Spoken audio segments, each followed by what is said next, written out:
कमलाभिरामं रणरङ्गधीरं राजीवनेत्रं रघुवंशनाथं कारुण्यरूपं करुणाकरन्तं श्रीरामचन्द्रं शरणं प्रपद्ये।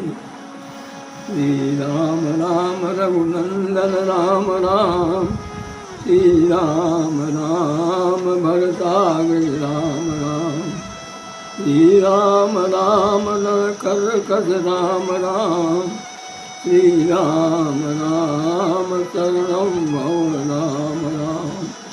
प्रेम से बोली सियावर रामचंद्र भगवान की जय, सद्गुरुदेव भगवान की जय। कहाँ रघुपति के चरित्र अपारा, और कहाँ माती मोरी निरत संसारा। निज कवित के ही लागलनी का, सरस होई अथवायति फीका। जो बालक का तो तरी बाता, और सुनाई मुदित मन पितु आरु माता। श्यामियाई सज्जन मोर दिखाई, और सुनी है बाल वचन मान लाई। निज जान जानी स्नेह समेता, और बैठी शांत हुई सुनऊ सचेता। राम कृपा ते मिलई यस हम सब कहाँ सत्संग, और सावधान हुई सुनऊ अब मानस कथा प्रसंग। सियावर रामचंद्र पद जय शरणम। आत्मीय सज्जनों एवं देवियों, श्रीमद् रामचरित मानस में पंचस्तरीय मानस योग साधना भी है, जिसकी खोज हमारे परम पूज्य गुरुदेव श्री हृदयनारायण योगी जी ने की थी। और आज उस साधना के फॉलोअर देश विदेश में लाखों लोग हैं। अपने कानपुर और लखनऊ में ही हजारों की संख्या में। और वो साधना इतनी दमदार साधना है कि उस साधना को इतने फॉलोअर हैं, यदि सच्चाई ईमानदारी से फॉलो करते हैं तो उनके शरीर में अखंड स्वास्थ्य, इंद्रियों में अखंड शक्ति, मन में अखंड आनंद, बुद्धि में अखंड ज्ञान और अहंग में अखंड प्रेम की उपलब्धि अवश्य में हो जाती है। इसके 5 स्तर कौन कौन से हैं? सबसे पहला शरीर, फिर इंद्रिय, फिर मन, फिर बुद्धि, और 5वां है अहंग। इन 5 स्तरों के 5 देवता हैं। गणेश, सूर्य, विष्णु भगवान, भगवान शिव जी और गुरुदेव भगवान, ये 5 देवता हैं। इन 5 देवताओं के 5 तत्व भी हैं। 5 तत्व पृथ्वी, अग्नि, जल, वायु और आकाश, और 5 इसमें विकार भी हैं। हम शरीर में मल, इंद्रियों में अम्ल, मन में आसक्ति, बुद्धि में अहंकार और अहंग में मिथ्या अपनत्व, ये 5 विकार भी हैं।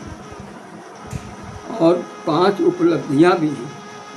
यदि इस साधना को सच्चाई ईमानदारी से किया जाता है तो 5 उपलब्धियाँ भी हैं।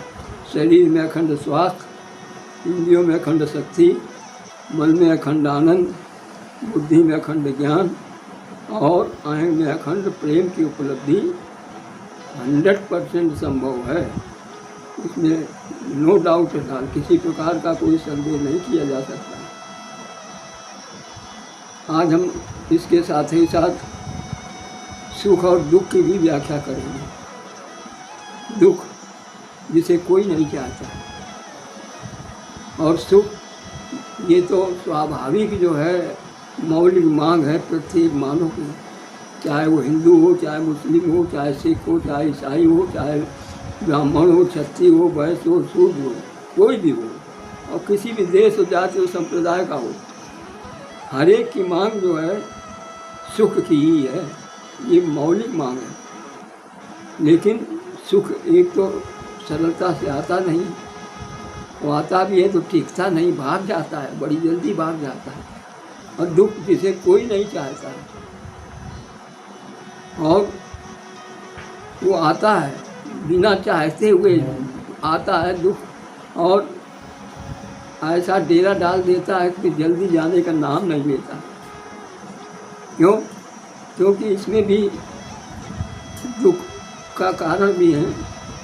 कुछ लोग तो परिस्थितियों का दोष देते हैं, कुछ लोग अपने भाग्य को दोष देते हैं कि हमारे भाग्य में जब लिखा है तो हम क्या कर सकते हैं। लेकिन ये दुख जो है हमेशा ठीक जाता है, और ये समस्या आज से नहीं अनादिकाल से चली आ रही है कि जिसे कोई नहीं चाहता है सुख, वो जल्दी आता नहीं।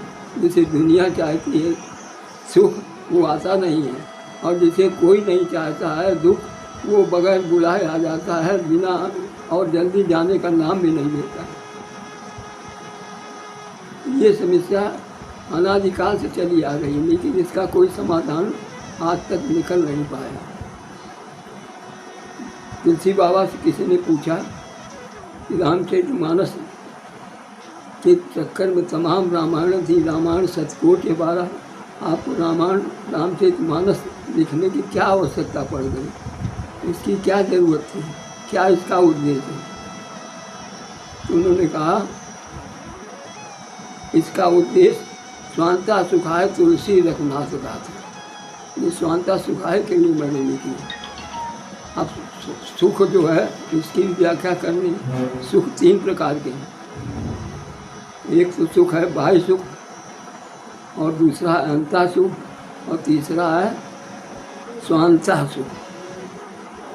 बाह्य सुख जो बाहरी परिस्थितियों पर आधारित हैं, बाहरी व्यक्तियों पर आधारित और बाहरी सामानों पर आधारित है।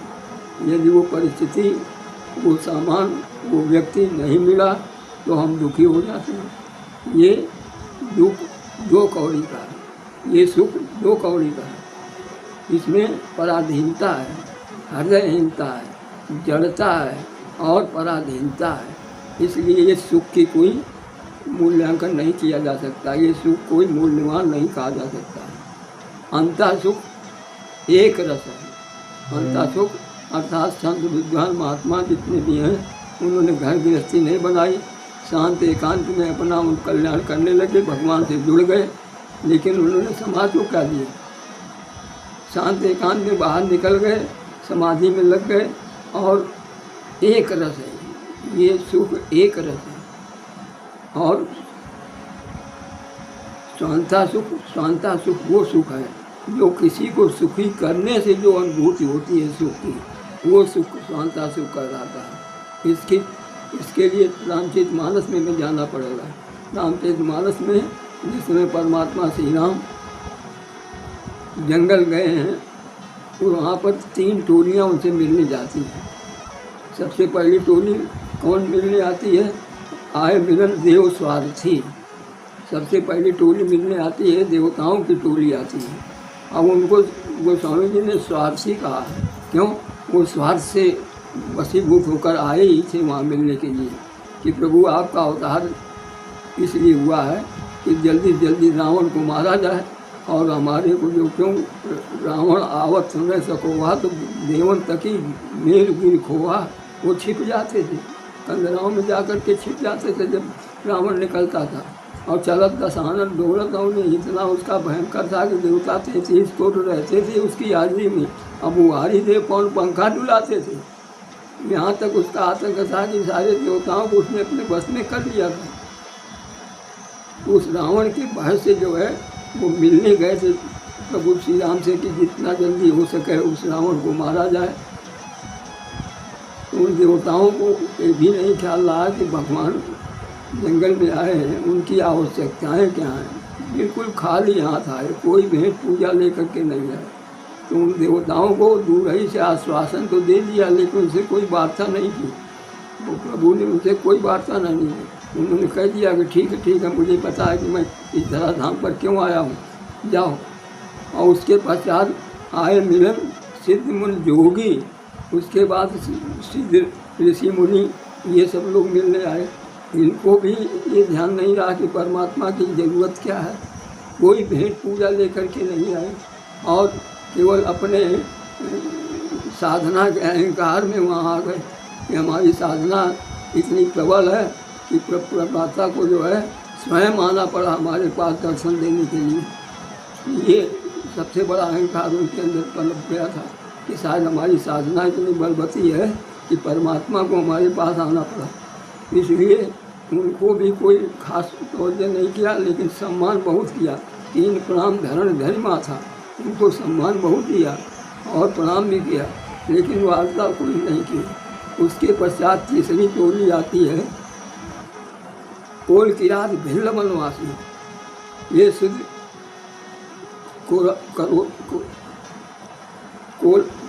कोल किरातों ने जब पाई कि भगवान आए हुए हैं जंगल में, तो उन्होंने बड़े उत्साहित होकर के तण फल अंकुर भारी भारी दोना और चले मनोजन लूटन सोना। इतने उत्साहित हो गए कि वो दोना बनाते हैं और दोना में तण फल अंकुर भरते हैं और उस भगवान की भेंट तैयार करते हैं कि भगवान को जाकर के भेंट देंगे। वहाँ की ज़रूरत वही थी, लेकिन ये दोनों टोलियाँ जो आई पहले देवताओं की और ऋषियों मुनियों की, ये कोई ख्याल नहीं रखा भगवान। और वो टोली जब आती है तो उस टोली को भगवान बड़ा आदर देते हैं, बड़ा प्यार देते हैं और उनको बैठालते हैं अपने पास और एक दोहे से दूसरे दोहे तक पूरी वार्तालाप उनकी करते हैं बहुत अच्छे ढंग से हैं।